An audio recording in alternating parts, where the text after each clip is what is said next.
Di antara kelima sholat wajib, sholat Isya memiliki waktu yang paling panjang. Sholat ini bisa dilaksanakan setelah berakhirnya waktu maghrib hingga menjelang subuh. Karena kelonggaran waktu Isya ini, banyak orang yang melakukan sholat Isya tengah malam. Misalnya jam 12 malam. Masalahnya, waktu tengah malam juga dianggap sebagai waktu yang menakutkan karena suasananya sunyi dan gelap. Sehingga beberapa orang yang melakukan sholat di waktu ini tidak bisa sholat dengan khusyuk karena sedang dihantui rasa takut. Jika kondisinya demikian, bagaimana sholatnya? Jika bicara tentang sah tidaknya sholat yang dilakukan, sebenarnya tidak masalah. Selama semua rukun sholat terpenuhi, maka sholatnya sah. Hanya saja, jika sholat itu dilakukan tanpa khusyuk, misalnya karena takut atau kepikiran sesuatu, maka sholatnya bisa jadi tidak bernilai. Sebab khusyuk adalah ruhnya sholat, sehingga pahala yang seseorang dapatkan dari sholatnya sesuai dengan kadar kekhusyuannya. Rasul Shallallahu Alaihi Wasallam bersabda, sesungguhnya seorang hamba yang selesai dari sholatnya, dia tidak mendapatkan pahala dari sholatnya itu kecuali 1/10-nya, 1/9-nya, 1/8-nya, 1/7-nya, 1/6-nya, 1/5-nya, 1/4-nya, atau setengahnya. Hadis riwayat Abu Daud. Ibnu Abbas menuturkan, seseorang tidak mendapat pahala dari salatnya kecuali apa yang dia renungkan dan pahami. Perasaan takut yang muncul ketika melakukan salat sejatinya adalah bentuk godaan setan.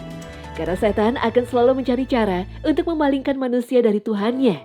Salah satunya dengan menghadirkan rasa takut dan was-was dalam salat.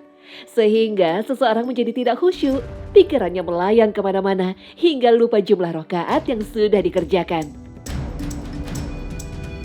Hal ini pernah Nabi Shallallahu Alaihi Wasallam sampaikan dalam sabdanya.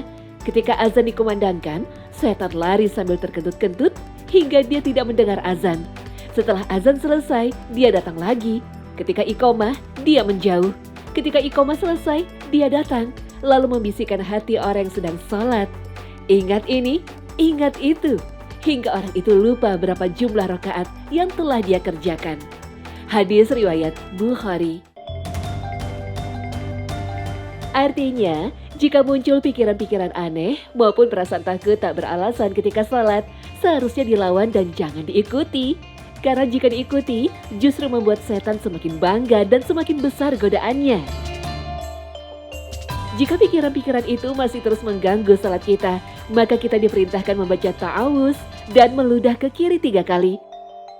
Sebagaimana yang pernah dialami seorang sahabat, Utsman bin Abil Ash, ketika dia mengadu pada Rasulullah. Wahai Rasulullah, setan telah mengganggu salatku dan mengacaukan bacaanku.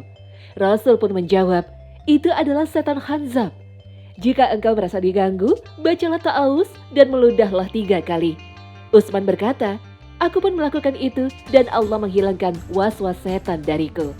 Hadis riwayat Muslim.